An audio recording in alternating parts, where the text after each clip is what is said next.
আইন শৃঙ্খলা পরিস্থিতির অবনতি নিয়ে তীব্র সমালোচনার মুখে গত রাত ৩টায় সংবাদ সম্মেলন করে এর জন্য আওয়ামী লীগের সন্ত্রাসীদের দায়ী করেছেন স্বরাষ্ট্র উপদেষ্টা।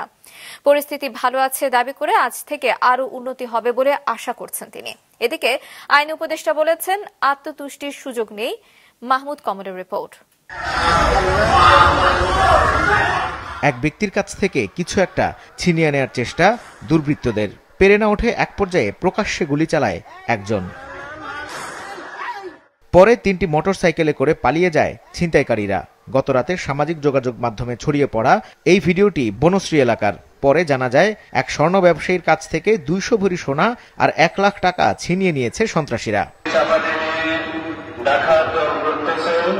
একই রাতে ডাকাত সন্দেহে ধানমন্ডিতে মাইকিং হয়েছে মসজিদে। মুগদায় ডাকাত সন্দেহে কয়েকজনকে পিটিয়েছে এলাকাবাসী।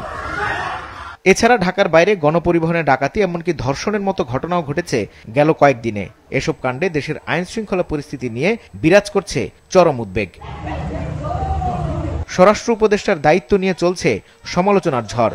দাবি উঠেছে পদত্যাগের। এ নিয়ে গেল রাতে ঢাকা বিশ্ববিদ্যালয়ের শিক্ষার্থীরা ক্যাম্পাসে করে প্রতিবাদ মিছিল।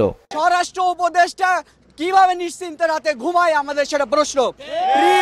প্রিয় আসিফ নজরুল সাহেব, আপনি কিভাবে রাতে ঘুমান যেখানে আমাদের নিরাপত্তা নাই, আমরা স্বাধীনভাবে রাস্তায় চলতে পারি না? সেনাবাহিনীর তাদেরকে ম্যাজিস্ট্রেটি পাওয়ার দেওয়ার সত্ত্বেও তারা কেন আইন শৃঙ্খলা পরিস্থিতি নিয়ন্ত্রণ করতে পারে নাই, তার যথাযথ আমরা পদক্ষেপ চাই এবং বিবৃতি চাই। এমন উৎকণ্ঠার রাতে বসুন্ধরা আবাসিক এলাকায় নিজের বাসভবনে গভীর রাতে সংবাদ সম্মেলনে আসেন স্বরাষ্ট্র উপদেষ্টা। পদত্যাগ ইস্যু সহ কথা বলেন সার্বিক পরিস্থিতি নিয়ে। আইন শৃঙ্খলার দায়িত্বে থাকা কর্মকর্তা ও সন্ত্রাসী দুপক্ষকে শোনান হুঁশিয়ারি। বলেন, আওয়ামী লীগ দেশকে অস্থিতিশীল করার চেষ্টা করছে।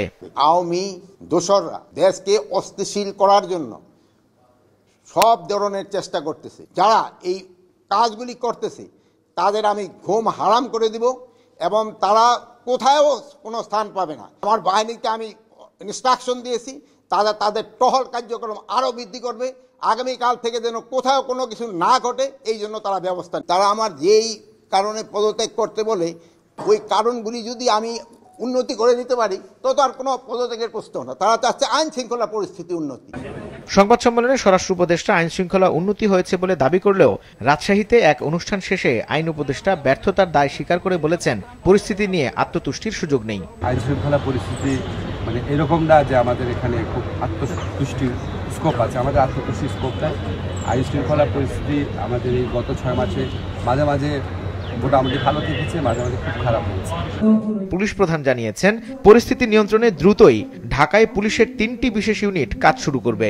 অবজার্ভ করেই আমরা অপরাধ নিয়ন্ত্রণে আনব। মাহমুদ কমল, মাছরাঙা সংবাদ, ঢাকা।